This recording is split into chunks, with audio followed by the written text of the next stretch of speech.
Hi everybody, this is Martin Jones here. I'm your module convener for the module Employability and Career Development. I'm creating this video for you to introduce the module and give you a resource that you can look back upon over the next few weeks as you need to learn about your assessment and recap on important information. First off, I just want to take you through some of the feedback that we received from last year, what people liked and maybe what people didn't like, but equally how I've used that information to help improve the module. You have an opportunity to provide feedback throughout the module if there's things that you want more of or things to change. All ears, please do tell me. There are things that we can do together, so you actually do have a role in creating this module, but only if you do provide me with that feedback. So mostly people thought it was a really good module because they got the opportunity to get some practical experience, something outside of the classroom that was directly relevant to the jobs that they were trying to get.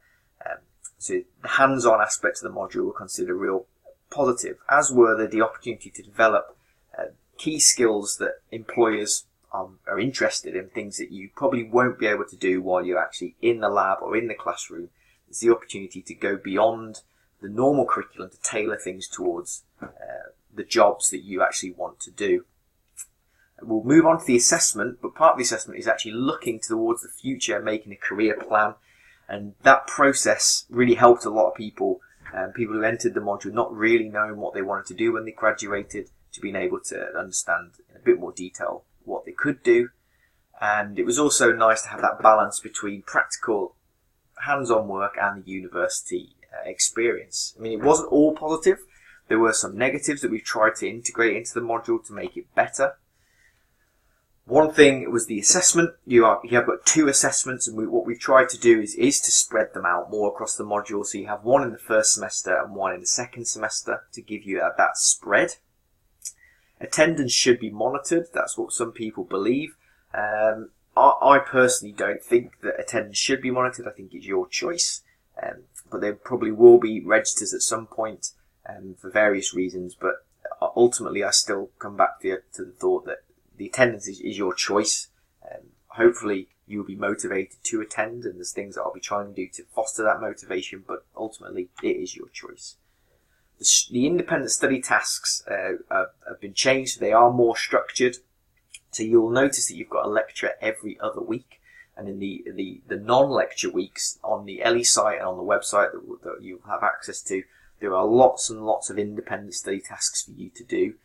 Some of those study tasks do require you to submit work or submit questions or ideas. So there is an informal monitoring, and there will be feedback provided to you if you do engage in those. Again, it is your choice. They are not compulsory. They're there for you to use if you want to. And hopefully you will consider the benefits of engaging in those independent study tasks in terms of your understanding, your knowledge and your career progression. So we have changed the module to make it better for you. We've brought in guest lecturers who are directly relevant to exercise and sports science.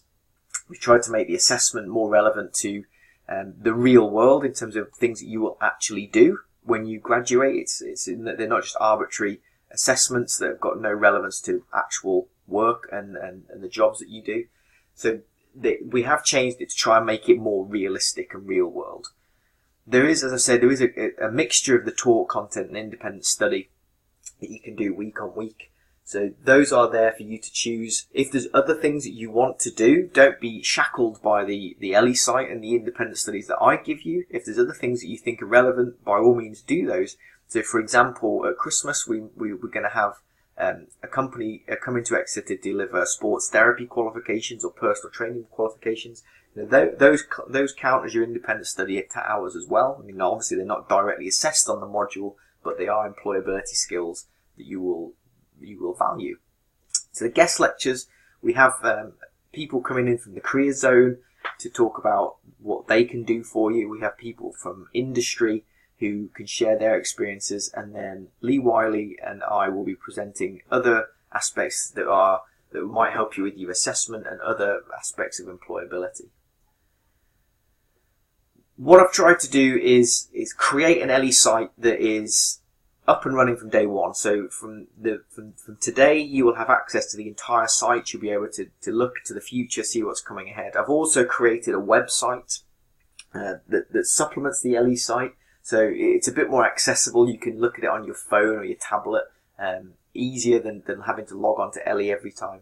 So I want you to use this as much as you see fit, and appreciate how I've tried to refine the structure of the module and the support that's given to you, so that you've got access to all the relevant information from day one, so you don't have to wait around. So if you want to access next week's lectures, you can do that now, or next week's independent study. Or equally, if you've got a job interview and you need to write a CV, or you're applying for a job and you need to write a CV, that you've got that information, you've got access to that information from today. We've also changed the policies and procedures slightly of the module. Briefly speaking, you're going to do a 40-hour placement with one placement provider. If you come to lectures or you look at it on LE, we'll go into that in more detail to explain what those are.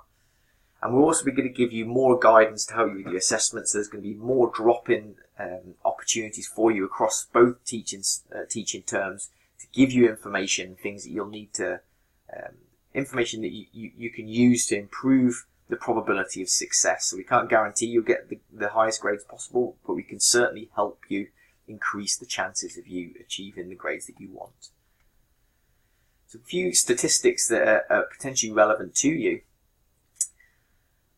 Around about 70% of sport and exercise graduates work in sport and exercise professions. Okay, that was a study done a few years ago by Manchester Met, but 70% will go into jobs related to their degree, but that also means 30% won't. So some of you may be sat there thinking, I don't want a career in sport and exercise, and your placements could reflect that. You may want to go into marketing or management, and then every year people do placements in various careers, not just in sport and exercise. So don't let that limit you in terms of what you might want to do for this module.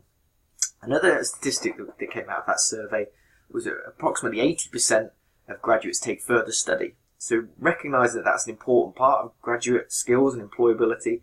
There are opportunities for you to learn about postgraduate study as part of this module. Obviously, each of you will have different goals and aspirations, so I need information from you to determine who we invite in to talk about those things. So it's easy for us to talk about sports science master's degrees because we run them here and we can give you all that information. But if you're interested in other things like postgraduate medicine or law or international business, if there's enough of you who have who want to do those types of master's degrees, we can invite people in to talk specifically about how to apply for those postgraduate qualifications. Another interesting and potentially relevant statistic, and this is maybe a reason why you're doing this module potentially, that there are lots of people who generate employment through previous through speculative approaches to employers. So don't be afraid of sending emails out to people, cold calling to see if they can offer you internships and placements. It doesn't have to be people that you know. It can be speculative approaches to help you actually get your placement. So you will be sending out various emails to people to try and get help. Okay, don't be afraid to do that. The important thing will be how you do it in that aspect of professionalism, because as you will find out, employers don't have to reply to you. They're under no obligation to you. So we'll try and find ways to actually help you make those speculative emails. What we're trying to get out of the module is to skill you up in what we call employability skills or soft skills. So it's not necessarily technical or theoretical understanding of sports science. It's the soft skills that accompany that theoretical knowledge that's going to help you to get a job. So these attributes, skills, and knowledges that people need within the workplace. That's one of the learning objectives from this module. Now the difficulty is, how do you demonstrate that you actually have those skills? You'll have a degree certificate that'll say you have a 2-1 or a first, but how do you demonstrate that you've got management skills, or how do you demonstrate you've got communication skills? And part of our assessment and part of the drive of this module is to provide you with an opportunity to demonstrate those types of skills, things like teamwork, creativity, communication. This is the focus of the assessment. And these skills, if you do your assessment well and if you work hard, can come out and you'll be able to provide evidence of these particular skills. As you can see from this particular slide, a list of the top 10 what we can call soft skills or employability skills that you may be able to focus on in this module and provide evidence of your acquisition of things like problem solving skills.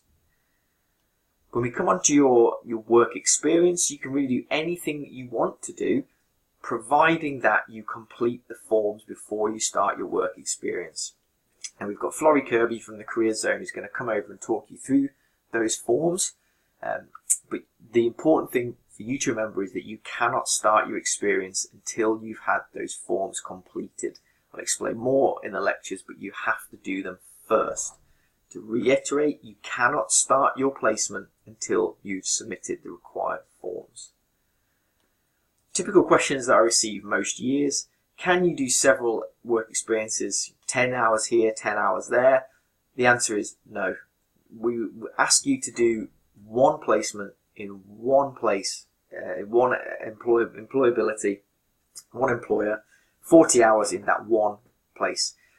Doesn't mean you can't take other placements, but for this module, only one 40-hour placement. If you want to do others elsewhere, that's fine, but they're not credit bearing.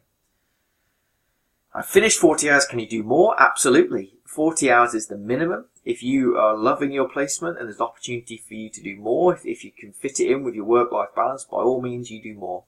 Can you do more than one placement? You can, coming back to the previous point, no you can't. You can do one for this module. You can do as many work placements as you want across your degree, but only one will count for this module. If you don't reach your 40 hours, there is a penalty that will be imposed upon you, because effectively we cannot grade a section of your one of your assessments. So if you are in a position where you recognise that you might not fulfil your full 40 hours, you need to come and talk to me as soon as possible. Okay, 40 hours isn't difficult to do. It's effectively one full-time week. You can stretch it out across the year, but you should be able to get 40 hours. As I say, if you cannot get 40 hours, come to see me as soon as possible. Can I get my forms signed retrospectively? No. You have to get your forms in before your placement. You cannot say, I did my placement over the summer, can you complete my forms now? If you did a placement over the summer, that's great, but it cannot count for this module. You have to start again. Can I find you a placement, or can other staff find you a placement? The answer is no. It is your responsibility. We will help you, and I certainly will give you as much support as I can, and to help you secure your 40 hours of work, but it is your responsibility. So the onus is on you, and I'd recommend that you start looking early for those placements. Can I basically use my Saturday job as a placement? No, you cannot. The placement should be graduate level. You can go to your Saturday job and shadow a manager or do something different, but if you are just using this opportunity to earn some extra money, that won't count, and you won't be eligible for the credits for this module. Okay, so it has to be something graduate level. If you're unsure what that means, come talk to me and I can tell you what I think. Okay, we'll finish here. We'll move on to the assessment in a different video, but for the time being, that's enough information about the module. I will see you in the lectures. Thank you very much. Bye.